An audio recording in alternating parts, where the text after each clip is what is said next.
Brian Hefty from the DNR. How you doing, sir? If I were to become a park ranger for the Wisconsin DNR, is it frowned upon if I share a story about the time I fought off a bear with a nail clippers? We give you a special program if you have a story like that. So I think that would attract people. Moving Wisconsin forward, one joke at a time. This is Kristen Bry with As Goes Wisconsin. Yada, yada, yada.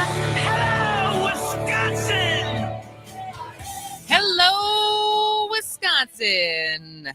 Welcome to the noon hour of As Goes Wisconsin. And coming up at 12:30, we're going to be talking to Dan Egan, who is the author of the New York Times bestseller, The Death and Life of the Great Lakes. But he is going to be here mostly talking about his new book that came out earlier this month called The Devil's Element, Phosphorus and a World Out of Balance. Phosphorus and you. Phosphorus and you. And I was reading, I did not read the book. I did read about the book. And I have to say, I took ChemCom instead of chemistry. It was like the easier chemistry class. Oh, you lucky thing. And not my forte, I would say. Memorizing the element table was not my cup of tea. But he makes phosphorus sound fascinating, and the effects of both the double-edged sword of what this is in our world, and I had never even thought about. So this is going to be like quintessential As Goes Wisconsin of taking something that seemingly boring, but make it very interesting. Super, super interesting. I'm excited. I really am. Yeah, me too. And so that's coming up at 12:30. But to start off the noon hour, the lunch hour, what changes would you be most excited to see if we were to actually get fair maps in Wisconsin? 844-967-2789. That's 844-96-PARTY. What changes would you be most excited to see if we were to actually get fair maps / fair representation in Wisconsin, in our state legislature? Jane, do you have an answer? I would like them to codify abortion rights. Yep, I would say. Over the weekend, there were 3 more stories from different parts of the country about women having to be airlifted to a different state because they are miscarrying with no chance of a viable life. Yep. In order to receive care. It's outrageous. That's high up there for me, I think, economically, because we didn't even talk about this last week, but Wisconsin alone basically gave Illinois $36 million in tax revenue. Yeah. Because they have legal recreational marijuana and we don't. So I would say having a revenue stream from recreational marijuana for the state would be great, considering it is basically decriminalized in every major city. Take major city with relative, because even our biggest cities, like our top 10 biggest cities, like most of them are still under 60,000 people, but you know what I mean? Yeah. So I bring this up, one, because obviously we are in the throes of almost the last 2 weeks, 15 days until the Wisconsin Supreme Court race, which I should do a plug right now for the debate that's happening, the one and only debate that is happening tomorrow. So the State Bar of Wisconsin, WISC TV and WisPolitics are hosting a debate between Wisconsin Supreme Court candidates Dan Kelly and Janet Protasiewicz. The candidates will participate in a traditional debate format with opening statements, timed answers, rebuttals, and closing statements. And so I think the actual event live is happening at 12:45, but across Civic Media, we are airing it at 6 p.m. Okay. So you can tune in to hear that. I'm sure we will talk more about it tomorrow and on Wednesday. Sure. But yes, this is probably the one and only time that you're going to be able to see them head to head. It'll be interesting to see. Once again, there was so much immediate reaction to the news that Janet Protasiewicz, this was the only one she was going to do. And my reaction was, well, yes. And then the debates happen and it feels like we all say, well, what did we actually learn? So it'll be interesting. Will we actually learn anything from this debate? And will anyone's mind be changed? Yeah. We will. If they're working off prepared, right? They're all prepared Yeah. statements. Well, no, I mean, probably. They've probably all been, yeah. I can't imagine it's going to be, there may be some hot moments. I feel like the second debate between Mandela and Ron Johnson was a little spicier than the first. And, so that was there was some interesting, but I don't know if it changed anyone's minds. Right. And it didn't really reveal anything new. No. So regardless, we will be covering it. You can listen to it on Civic Media, across Civic Media at 6 p.m. tomorrow. But the story that I'm actually more interested in, and again, the question is, what changes would you be most excited to see if we were to actually get fair maps in Wisconsin? 844-967-2789. That's 844-96-PARTY. You can text or call. Texter from the 414 with fair maps. I would like to see abortion rights, expanded Medicare, local sales tax increases, and more shared revenue to cities. Yeah, the shared revenue is a huge. And it's not just for democratically run cities. It's for everyone. It's for everyone. This is a problem. And it'll be interesting to see, because there was a proposal inside of Governor Evers' budget that addressed that. TBD if the Republicans, the last thing I heard as far as public statements to any press was the Republicans won't put that in their budget. They might have a separate bill that they vote on that is outside of the budget. But I bring this all up because I would like to spend some time still taking your calls on what you would be excited about, but also painting a picture of what is possible. Yes. Because Michigan was not so different from us 10 years ago. They had very gerrymandered maps, and except the difference with Michigan versus Wisconsin is that people in Michigan could organize to get a statewide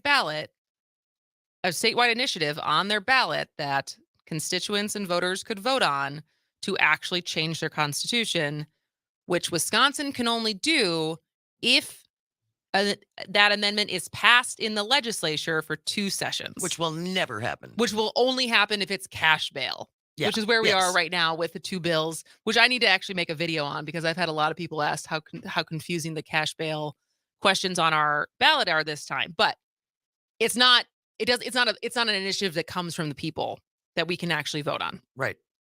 But in Michigan you can. And they did. In 2018, Michigan voters amended the state constitution and put an end to gerrymandering. And then Michigan, and really now the entire nation, got to see what happens when district lines are drawn by an independent citizens commission, not by politicians. Gee, who would have thunk that you would end up with a fair map? And so here's what happened. When 49.9% of Michigan voters backed Democrats for Congress, because remember, Michigan's almost as purple as we are. Right. 49.9% of Michigan voters in the fall backed Democrats for Congress, and 47.6% preferred Republicans. And that, it was pretty split, 2-point difference. Democrats won 7 seats and Republicans took 6 seats, exactly in line with each party's share of the vote. So I'm getting a feeling that this would be an example of actual representative government. Yeah. Compare that to a decade ago when Democrat candidates won some 240,000 more votes, but Republicans controlled 9 of the 14 seats. And that is our current reality. That is our here current in reality. In that we've won how many? What is the count right now as far as how many statewide elections we've won? It's like in the last whatever years. And so they were close, but then we have a near supermajority in our state assembly and our state senate. And so for Michigan, their independent commission delivered a fair outcome for the state legislature as well. Democrats narrowly won more votes for both the state House and the state Senate and won narrow majorities in each. So in their state Senate now, it's 20-18, Democrat to Republican.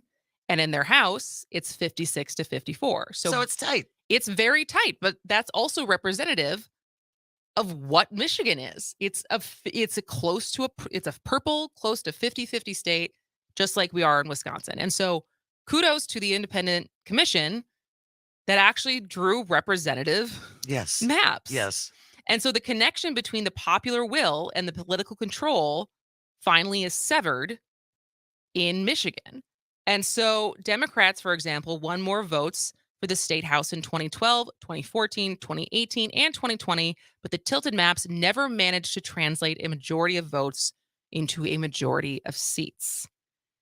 And I come back to this is not, because you look at Illinois is gerrymandered as hell too. For Democrats. And so this is not about party. And I think it gets confused that it is, because you'd think that, I certainly vote Democrat, but for me, it's not about that. I think for so many people, including Republicans who I've seen speak out against gerrymandering, it's not about that. It's about ensuring that the maps are responsive to voters rather than the politicians who draw them. And so it's about guaranteeing that in our representative democracy, a majority of citizens still have the power to select their leaders and also to vote them out when they desire. And so they've done this, and I'm really jealous. Oh, we have Michigan envy. I'm really jealous. And so when we come back, we're going to run through the litany of legislation that they are getting done in Michigan right now. But in the meantime, I would love to hear from you on if we were to get this done in Wisconsin, what changes would you be most excited to see if we were to actually get fair maps and equal representation that represented how close and how 50-50 we actually are in Wisconsin? What would you want to see? What do you think we would see? 844-967-2789. That's 844-96-PARTY. We'll take your calls and read your texts when we come back.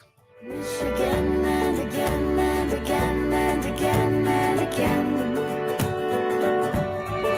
Michigan and again and again and again and again. Michigan and again and again and again and again.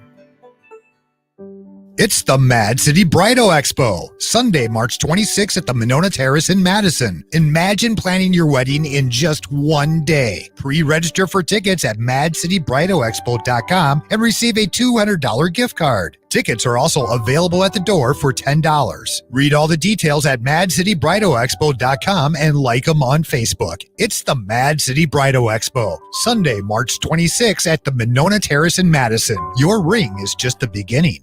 Fear you may be missing out? We're always streaming on TuneIn and the Civic Media app. Enjoy listening live or catch up by finding the podcast at civicmedia.us or wherever you enjoy listening to your podcasts. Max Inc. Radio with Dennis Graham from Rockonson. Appreciate all the support of Mad Radio 92.7. By the way, a tip of the hat to Civic Media. That was a great article in the Cap Times by Paul Fanlin. You guys got a great model that you're growing around the state, local interest with radio stations throughout these different markets. And a tip of the hat, and you're focusing on local music, and nobody's doing it. So great job. Listen to Max Inc. Radio Saturday night, 6 to midnight on the Civic Media Radio Network.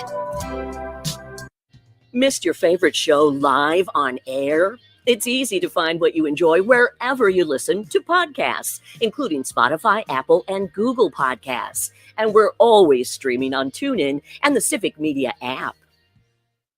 Here's your updated forecast on the Shaw. More clouds than sun this afternoon with a high of 48. Southwesterly winds 10 to 20 miles an hour.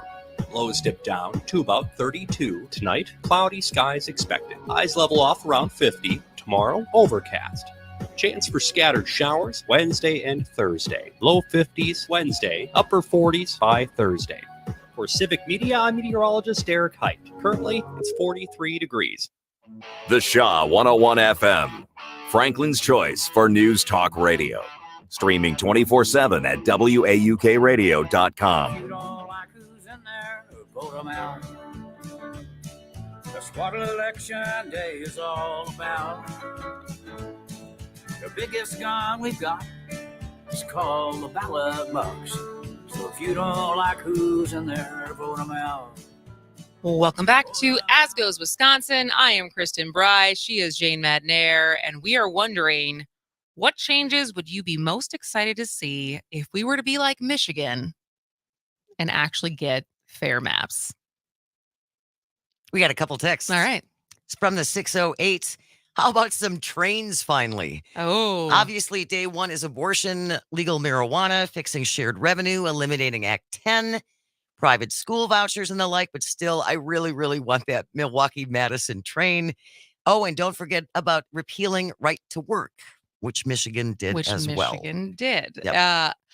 The train, Milwaukee-Madison, but also Milwaukee-Green Bay. Be great to see a train instead of all those drunk shuttles of actually people who are trying to get to a Packer game, and less cars having to deal with parking and stuff, of people trying to actually get up there to see a game. I bet the people of Green Bay would be delighted by this. I bet so too. Well, maybe not. I feel like some of those people make a lot of money by charging for parking on their lawn. That's like the people in West Dallas who pay their taxes after state fair. Yes. Texter from the 414 says, I want to see abortion codified, but also a 12-week paid maternity leave, more money for childcare in schools, possibly a cap on the hospital cost of delivering a child, also rescind the right to work law and Act 10. So it's a lot of the same. I mean, at least some of the textures we've gotten here. I got one separately that says actual real debate in the legislature. Wouldn't that be something? Wouldn't that be something? No more gaveling in and gaveling out. I want to see some simpering faces have to realize that they're going to have to listen to what their constituents want for a change. Yeah. And to keep going with I brought this up because we touched on it last week, but Democrats are moving fast in Michigan. Mm-hmm. And it's the first time in nearly 40 years that in Michigan, Democrats have all three chambers where they have a Democratic governor. They have control of the Senate narrowly. They have control of the House narrowly. So because after they changed their maps and had an independent commission draw them, right, that compared to what the popular vote was pretty close to what the actual representation now is in their legislature, which is in both chambers, they only have a two-seat advantage. But even with that two-seat advantage, here's some of the stuff that they've done in the first 2 months. Last week, Democrats ended Michigan's right to work law that allowed workers' union benefits without paying union dues. They repealed the state's archaic abortion ban. Theirs was only 1931 instead of 1849. Oh, well, we beat them there. Governor Whitmer also signed an expansion to the state's civil rights laws, banning discrimination against gender identity and sexual orientation. Meanwhile, state Senate Democrats passed sweeping gun safety legislation following the mass shooting at Michigan State that happened in February. And the House could bring that bill up as soon as next week. Wow. And Whitmer is expected to sign that. And that is a lot. That is a lot in a short period of time. Now, when you read a little bit more on what some of the Republicans in Michigan are saying, they think their opinion is that they're getting a little greedy and they're moving too quickly. But regardless, I think on some of these bills, they are getting Republicans in Michigan to vote for them because some of this stuff is not partisan when you don't make it partisan, and that some of it is just good policy that is good for working people. And as it gets harder and harder to actually live on a middle income salary, some of these bills actually, like right to work and actually like protecting workers, are good things. And most people want some amount of gun safety laws, especially with, I think Michigan's had multiple good, because Michigan's also where the student shooting happened in high school, with the guy Yeah. whose parents kind of were encouraging him. Well, and they had They had a bunch of school had guns in the house. Yeah, the school had been warning them about him. And by the way, with permitless concealed carry, I just want to throw this out there. In Texas over the weekend, which has permitless concealed carry, there were 2 fatal road rage shootings in Texas over the weekend. I missed that. Yeah, 2. And what was the situation as far as people who Somebody got cut off, and they, No, but it was like, was it 2 people who had permitless is there a correlation between for me, the correlation is everybody can carry a gun. Permitless concealed carry. You don't need a permit. You don't need training. You don't need anything. You can just go in and buy a gun. And this is how we resolve our issues now. You tick me off, I'm going to shoot you. Well, because there was actually, I'm going to address it. I have to read more about it and see how to summarize it better. But Milwaukee Journal Sentinel had a article this week, maybe over the weekend, end of last week, that talked about, it's a small person with the background checks we do have in Wisconsin. It's only a small percentage that get denied. Right. And so I wanted to dig deeper into who are the people that get denied? And does this mean that it's working? And this is also further proof that just because there are background checks, it doesn't mean that anyone's trying to take your gun. And so long as you can pass it, here is your gun. Exactly. So yeah, I think it's, again, like I said, I am jealous of Michigan that they actually have representative government and that they were able to get this done by the will of the people and actually change how their maps are drawn. And it's unfortunate that the only way we can get that done is through a hyper-partisan, non-partisan election.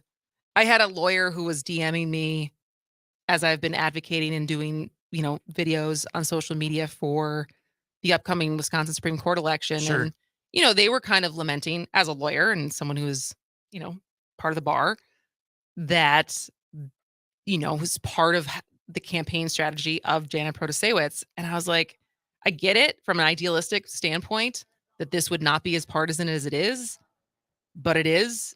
And this is our one chance to actually, not our one chance, our best chance. Our best chance in the near future to actually get fair maps, which I desperately want.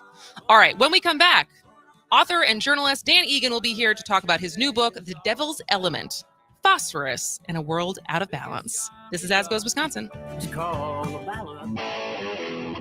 Bringing some sanity to the airwaves. The Shaw 101 FM, WAUK 540 AM.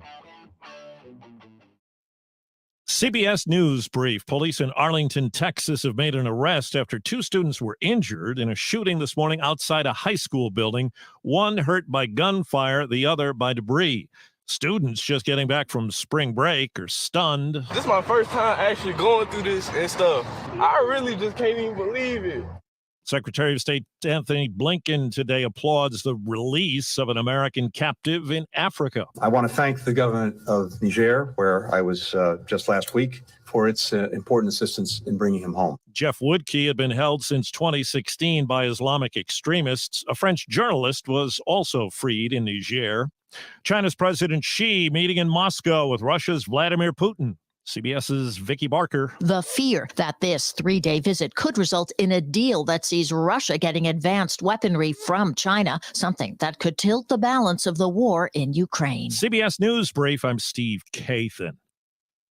The Shaw 101 FM, your fix for progressive talk. From Muskego to Pewaukee, always streaming at WAUKradio.com.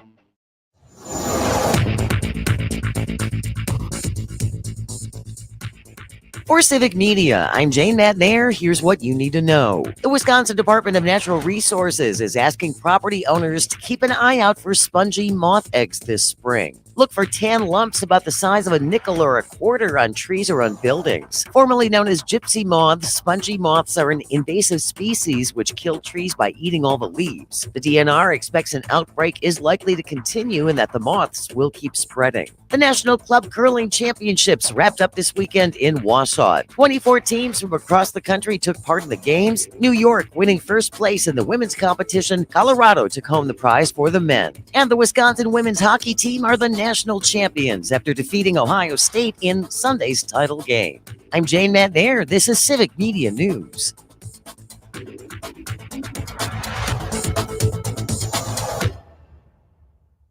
The Badgers men's basketball team continues postseason play. You can hear the action when Wisconsin takes on Oregon in the quarterfinals of the National Invitational Tournament Tuesday night at 8. Listen on these local Civic Media Network radio stations. Hello. How you doing? Good. How are you?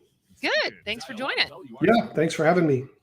All right, so we'll come back in about 2 minutes and pretty casual, conversational, talk about why phosphorus is so interesting, how you found the topic. I'm sure Jane and I will have a lot of questions, but and we'll go until 12:48, and we talk about your old book. But yeah, just kind of general. I'm sure any question we have, you've probably already answered. It sounds good to me. So. All right, sounds good. Government and the aspiration for justice in America.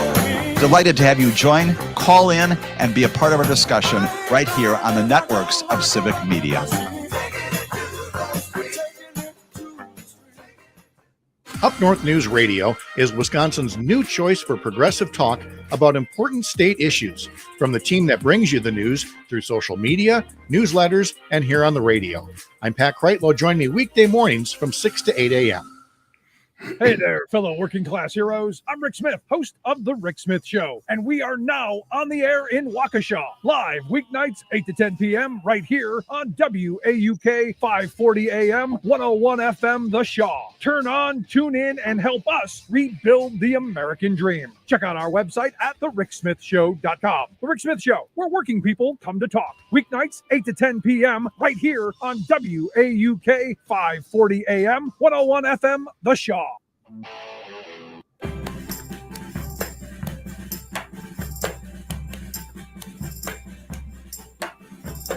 I've got no phosphate for the long way round. We can't just throw it all away. But the plants will soon take it into the ground. Through the phosphorus cycle, it's on its way. Phosphorus, phosphorus. The wild take it in from plants. It's excreted, decomposed to the sea where it's exposed. Through the phosphorus cycle, it does its thing. Phosphorus. Welcome back to As Goes Wisconsin. I am Kristen Bry, and Jane McNair, you managed to find a song about phosphorus. There is a song about everything. That is really impressive. And so we found a song about phosphorus because our next guest just wrote a book about phosphorus. And it's called The Devil's Element, Phosphorus and the World of Out of Balance. And so Dan Egan is the author of New York Times bestseller, The Death and Life of the Great Lakes. He was also a reporter with the Milwaukee Journal Sentinel covering the Great Lakes from 2002 until 2021, and now is a journalist in residence at the University of Wisconsin-Milwaukee's School of Freshwater Sciences. Welcome to the show, Dan. Thanks for having me. Did that caught you off guard? I think I saw your face start. You're like, did I just hear what I thought I heard? Yeah, I just heard some folksy music, and then all of a sudden, phosphorus? Why would somebody write a song about phosphorus? Why would somebody write a book about phosphorus? That is my first question. You know what's funny is because the Devil's Element feels like a novel thriller of not going to be about a element or a mineral on the element table. And so I guess for those of us who don't remember chemistry all that well, what is phosphorus? Just give us a brief reminder of what it is.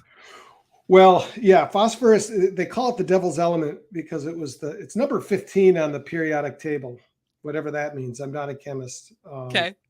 It's the 13th element that was discovered. And it doesn't really exist on its own in the natural world. It's always bound up with other elements, oxygen atoms, to make phosphates, which are stable things that fertilize crops. Pure phosphorus has to be basically conjured. You have to do some hocus pocus to separate it from those oxygen atoms to get these waxy nuggets that do not exist in the natural world any more than a styrofoam cup would. And why did the guy do this? Well, first of all, how did he do it? He cooked it out of his urine. What? This was in 1669, and he was trying to make the philosopher's stone, this magical substance that they believed back then could turn base elements like lead into gold. They believed that like lead was always just kind of evolving toward gold, and if they could find the substance that made that happen and concentrate it, they could make gold.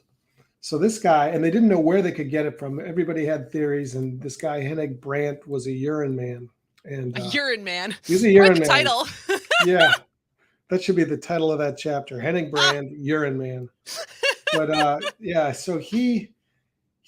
I mean, this is really simplifying it, but he took vats of urine. It took a lot, and he cooked it for like 2 weeks and added this and that, and things would condense and things would precipitate and things would vaporize. But at the end of this whole process, he got like a handful of these waxy nuggets, maybe the size of a chocolate chip.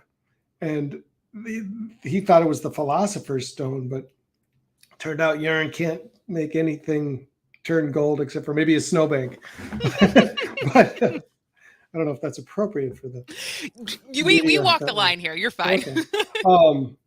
No, but so you got these little nuggets, and they glowed in the dark. They were phosphorescent, and there wasn't really anything to do with them except he quickly learned that they were super dangerous because when these pebbles get about 80 degrees or warmer, they combust, and they basically explode into flame and will burn at just crazy heats. We ended up making bombs out of them. Yeah. And Willie Pete is what they called it in Vietnam, white phosphorus. It's dastardly stuff.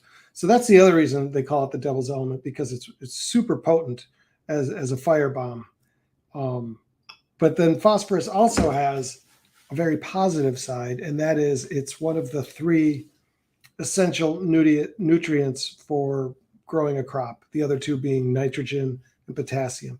So if you go, and in the olden days, they don't put much phosphorus in lawn fertilizer or anymore because it's so problematic when it gets loose in the environment. Mm-hmm. But the NPK that you'd see on a bag of fertilizer, or if you go to a farmer's co-op, that's what they're buying bins of to put on their crop. So it's got this kind of dual history as this dastardly weapon and this super potent fertilizer. But that fertilizing property of phosphorus isn't all good either, because I was mentioning earlier that they pretty much pulled it from lawn fertilizer because its ability to make things grow doesn't stop when it washes into the water. When it hits the water, it creates these, I call them algae blooms because that's what normal people call them, but like scientists will call them algal blooms. And these things are ravaging bodies of water. I mean, they're a huge problem in Lake Erie. If you've ever been to Lake Mendota, to the terrace in July or August, and there's just this guacamole goop keeping everybody out of the water, that's blue-green algae driven by phosphorus. And that phosphorus is mostly coming off of farmlands in the lake basin. Does that have anything to do with this like 5,000 mile blob that's headed towards Florida right now? Is that related to phosphorus? There's a 5,000 mile blob headed towards Florida. How fast? A 5,000 mile wide blob of seaweed is headed toward Florida, threatening tourism across the Caribbean. I don't know how fast it's getting there, but I'm sure DeSantis is going to call it woke. You can see it from space. You can see it from space? You can see it from space. You can see a lot of stuff from space with today's technology, but no, I don't think that's related. I could be wrong, but mostly these algae blooms occur in freshwater, although they are now increasingly plaguing the coasts of Florida, because the center of Florida is big agriculture country, and all the water bodies flow into this big round shallow lake called Lake Okeechobee. And that thing gets smothered in this poisonous algae every year. And then unfortunately, that happens right before the rainy season. And this lake is managed by the Army Corps of Engineers, and they got to make room for more floodwaters that time of year. So they send this toxic water down canals to the East Coast near Stewart, Florida, and to the Gulf Coast near Fort Myers, and it's making people sick. It's just nasty, toxic stuff. But it's not just Florida. It's across the Great Lakes. It's across Wisconsin. It's across the country and the globe, basically. So we're talking to Dan Egan, who is the author of his newest book is called The Devil's Element, Phosphorus and the World Out of Balance. And so I guess where did phosphorus as a topic get on your radar after your last book, The Death of the Great Lakes? Yeah, I wrote The Death and Life of the Great Lakes in 2017. And while I was doing that, I did a lot of research on what was wrong with Lake Erie. And that was primarily driven by algae blooms, which is driven by phosphorus, which is driven largely by agriculture. So while I was doing the research for that book, I got really sidetracked, actually, especially with Henning Brand, Urine Man. And I thought at the time, this is way more interesting than a book about the Great Lakes. I should do something with this. And then about a year after the book, I think once the Great Lakes paperback version came out, the publisher asked if I was interested in doing anything else, and I suggested this. And it took them about 2 years to buy that book proposal for the Great Lakes. And this took like 2 weeks. So I was surprised and, felt What do you lucky. think the difference was as far as do you think it was one, because obviously The Death and Life of the Great Lakes did very well. And so is it because of the success of the first book, or was it the topic? I think it was the success of the first book. And also, it was the same editor. I have the same agent, same editor, same publisher, same rigmarole. So, I mean, even the covers look similar now. But yeah, I mean, I think they just took a leap of faith because it is a book about phosphorus. And that is not the sexiest topic going when you're thinking about gifts you'd like for Christmas or whatnot. But and here's a funny thing. I didn't get to, this isn't the book that I hoped it would be at the beginning because of COVID, so I was going to travel. I mean, I was going to travel the globe, and I got as far as Belgium and Germany, Canada a couple times, England, but I was going to go to Guam and maybe even Western Sahara and Guano Islands off of Peru, because the story of phosphorus, it really is a story. It's about how humanity tried to figure, it's about humanity trying to keep itself from starving. And it's a huge reason, maybe the reason, that and the fact that we figured out how to harvest nitrogen from the air. Those two things allowed our Earth's population to go from it was like 1 billion in 1900, and now we're 8 billion, zooming toward 9 billion. This wouldn't happen without these chemical fertilizers. So yeah, I mean, it's a really, I could go on and on and on about this. As a matter of fact, I did. It took me about 4 years to write that book. But yeah, I mean, it starts out as just kind of humans figuring out what makes a good fertilizer. It was intuited that manure and human waste could help crops grow. And the English really were in the driver's seat here. They were the agriculture pioneers in the 17th, 18th, 19th century.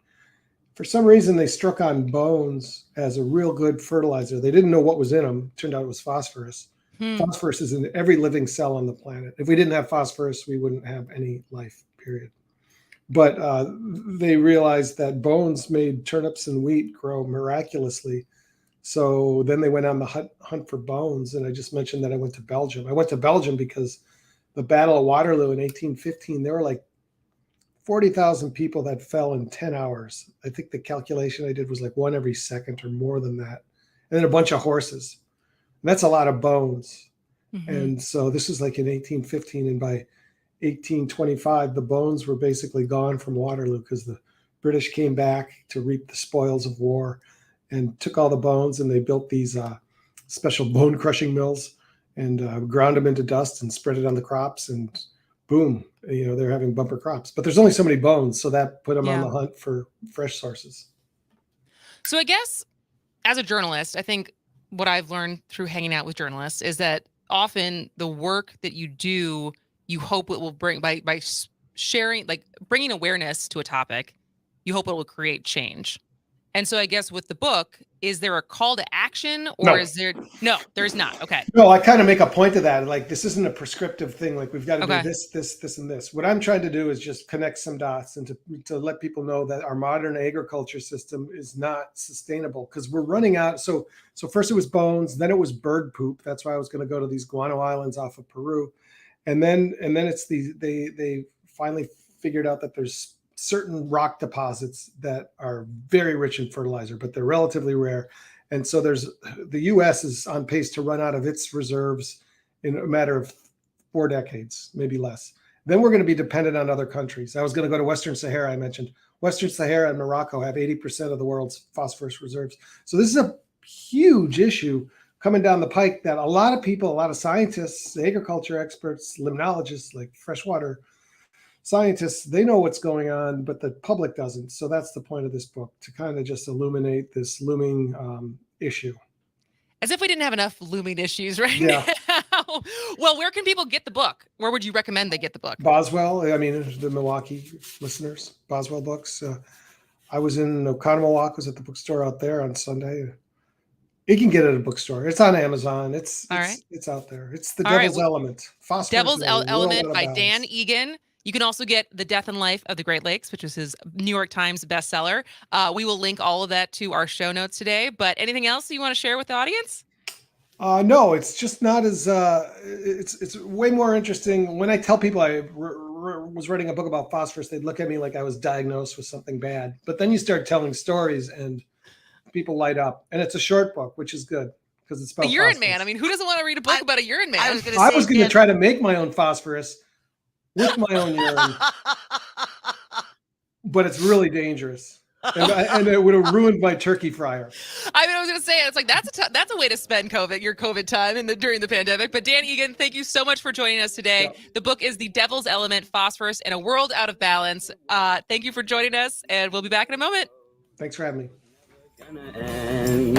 Phosphorus, phosphorus. It is released and then returned from the mountains to the plants to the deep sea sediment. Oh, it is released and then returned. Guys, stop putting your love life on hold. U.S. Pharmacy has some exciting news. If you've been wanting to try Viagra or Cialis, now's the perfect time. Call today and receive 90 little blue or little yellow pills for only $119 with free shipping. Why order some low-dose sildenafil from one of those subscription services when we can give you what you want now? Call 800-711-6818 and we'll rush your order discreetly packaged to your door. Been thinking about trying Viagra or Cialis? Call U.S. Pharmacy at 800-711-6818 for as little as only $119 for 90 pills. Need your package in a hurry? Call 800-711-6818 and ask about our express shipping option, and we'll rush your order to you as soon as possible. Save money on this little blue or yellow pill you've been wanting to try. Again, 800-711-6818 now. That's 800-711-6818. You are listening to your local Civic Media radio station on air. Thank you. Did you know we are always streaming on TuneIn and the Civic Media app too? And if you miss a show or game, find it wherever you get your podcasts or on our website, civicmedia.us. Look through your children's eyes, and you will discover the true magic of a forest. Find a forest near you and start exploring at discovertheforest.org. Brought to you by the United States Forest Service and the Ad Council. Here's your updated forecast on the Shaw. Overcast skies this afternoon with highs around 48. Winds out of the southwest 10 to 20 miles an hour. Overcast skies again tonight. Low is around 32. Cloudy skies expected tomorrow. High of 50. Low 50s Wednesday with a chance for scattered showers. Cooler Thursday with highs in the upper 40s. Showers continue. For Civic Media, I'm meteorologist Derek Height. Currently, it's 43 degrees. The Shaw 101 FM, Brookfield's choice for news talk radio. Streaming 24/7 at WAUKradio.com.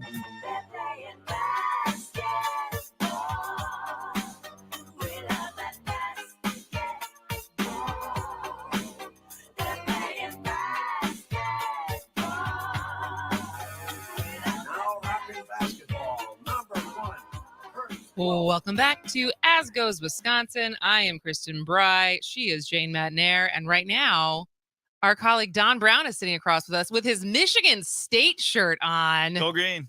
I didn't realize you went to Michigan State. I did. Michigan. Are you from Wisconsin? No, originally I'm from Buffalo, New York. That's why you always see me with the Bills hat. I grew up in the same town, but I got to go to college at Michigan State. Okay. Back then, out-of-state tuition was very reasonable. Okay. And, it was a dream. So I'm the youngest of 10. So growing up, it was always like, when you're looking at the college of your choice, my dad would be like, here's the SUNY State University handbook, pick your college. And they were all great schools. Yeah. But my brother before me had a football scholarship. So my sister before him had a ton of academic scholarships. So there was a little more money left in the kitty. And when Michigan State came calling, all my siblings were like, go to Michigan State, get a Big Ten experience. And so, so I was actually rooting for Marquette 'cause I love Shaka Smart. And I know it's great but it was also kind of reverse psychology because, Michigan State had a pretty tough year. In recent years, it's been a lot tougher, but they play such a tough schedule. And I was actually pretty confident. Well, that's obviously what we're talking about is, March Madness was extra mad. This weekend. What a fun and, weekend. Second time in history that a 16th seed beat another Big Ten team, Purdue. Yeah. So that was a big deal, but lots of upsets. But it was funny. So yesterday, what we're talking about is Michigan State, seeded 7th, beating Marquette, which was Number seeded 2. 2nd yesterday. And we watched the game, and I felt like Mike and I watched it at home, but we had just been with my family. And I was trying to think because I think I've been honest about this because my dad played basketball for the Badgers. Yeah. How cool. But he played there during the height of the Al McGuire years.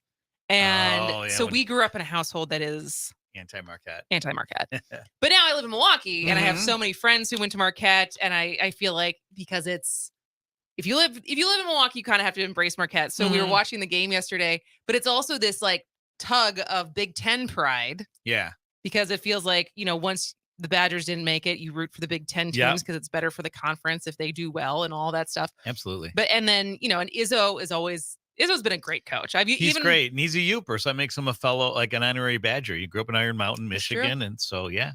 But, so it's probably a Packers fan growing up. Doesn't probably admit that too much in Michigan, but that's probably he had true. to have been. Yeah. But then, and so it was very torn watching that game yesterday, and it was a really good game. It sure the very was. End. Yeah. And that's all the games have been great, which really made it fun.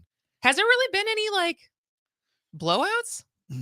Maybe one or two, but not nothing that really comes to mind. Every game has been a pretty tough battle. But I also have to admit that I was pretty selfish because I would say I was kind of rooting for Michigan State, which I would never normally do. Sure. But, it's kind of the thing with Marquette. But my husband was like, it's good for Milwaukee if Marquette wins and it's good for the bars and everything. Yeah. But I have to totally admit, because we are doing a civic media bracket, and then there was a handful of people in the civic media bracket who have chosen Marquette to win the whole thing. Sure. And so when I saw that, I did not choose Marquette to win the whole thing. Right. So I was like, well, this is going to increase my chances of winning if Marquette loses today, because all of those people are going to be knocked out. And brackets are crazy.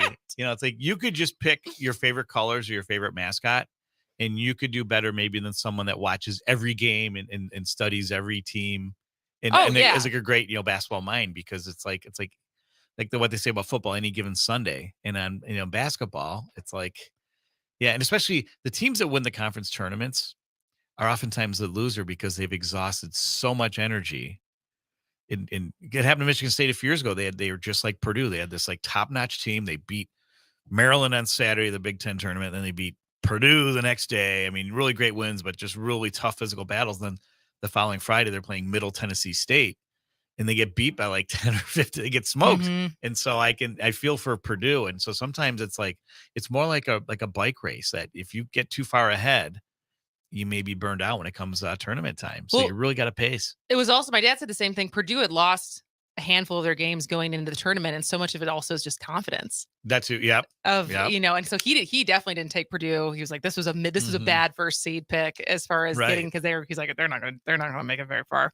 But what's interesting, because we were talking about this weekend with my brother there, is how much the rules for the NBA of how early you can get drafted to the NBA changes and has changed it's terrible. in the competitiveness of college basketball. And Right. that before, when you had to be like a junior or older before you could get drafted, Right. and like the years of when we were younger, of just how intense and how good so many of these teams, Mhm. and like thus why you don't have, only Right. 2 in history of a 16 seed beating a first seed, because Yeah. before, like, the first seeds were Yep. dominant. It was a done deal. Yeah. So, and that's where Coach Izzo and Michigan State get a lot of credit, because they've managed in recent years to recruit and keep players that are going to give you the full 4 years. Whereas like the Dukes and the Kentuckys of the world, it can be one and done. And sometimes the coaches know that, and that might even be part of their recruiting process, Strategy. because they know they can reload because of their brands. Whereas I think at Michigan State, because they did early on, like about 15 or 20 years ago when the Izzo era began, they lost a couple stars after like their first or second year. And somehow like they managed, I don't know if there's a psychology test they do or whatever, but they get guys that are committed to the full 4 years. Absolutely. And So getting the degrees. And so yes, how are your brackets looking? well, I must confess, I haven't done a bracket in so long, because my problem is like, I'll pick like, if there's local teams in Western New York that make it once in a while, like Canisius or St. Bonaventure or University of Buffalo or NAG, I'll pick them, or I'll pick Michigan State to go to the Final Four every year. And So you choose with your heart. I do. And then, but a lot of times is I want an underdog to win. Yeah. And so like, let's say you might pick like, I remember the Coach K era, I would have picked Duke to beat some team. I can't even remember the name. It was like Brantford or something like that. Cause that's a sure win. And then Duke lost that game. And Coach K went into the opposing team's locker room to congratulate them, which was a lot of class. Yeah. And that was great for the game. And so it's like, for me, it's like, if I pick a bracket, then I can't root for the underdog in every game unless I just pick the underdog throughout. Which and then we have like 2 16s in the, or whatever, 4 16s. Yeah, exactly. In the Final Four. Yeah, but I suppose I should do one anyway, just to have it there and then ignore it and then just, pick my. You could have done the Civic Media one, because there was no the risk. There was no money. There's just risk, bragging rights, and maybe a silly trophy if I can get my act together and make something that gets circulated year over year. That could be fun. Yep. Because my family has a toilet bowl that the loser gets to. Right. And one of my cousin's fiance didn't fill out his full bracket, so I think he's secured his toilet bowl, being the toilet bowl recipient, because he doesn't even have a Final Four. Sure. So, all right. Well, Don Brown, when can people hear you on WAUK? Every Saturday morning, 8 o'clock. So it's called This Week in Waukesha, and it's a big focus on Waukesha. In fact, this Saturday, my guest will be Eric Payne, who's a 2nd District Alderman. He's the only one that has any competition. His opponent, Bob Salb, was on my show 2 weeks ago. Last Saturday, I had the Waukesha South mock trial team who won their 2nd state championship in 3 years. Can you say? And they finished 5th the year before. And so total dynasty. And then very soon, I'll have the Waukesha Southeast sports team, which they've won their 2nd state title in the war. So so lots going on. Local news, local culture, everything. A lot with Carroll University now. They've become a great partner with the show. So Perfect. More All right. on that. Well, thanks for joining us, Don. Always When we a come pleasure. back, no sour, haha, fun time power hour. This is As Goes Wisconsin. Thanks. The ball, y'all.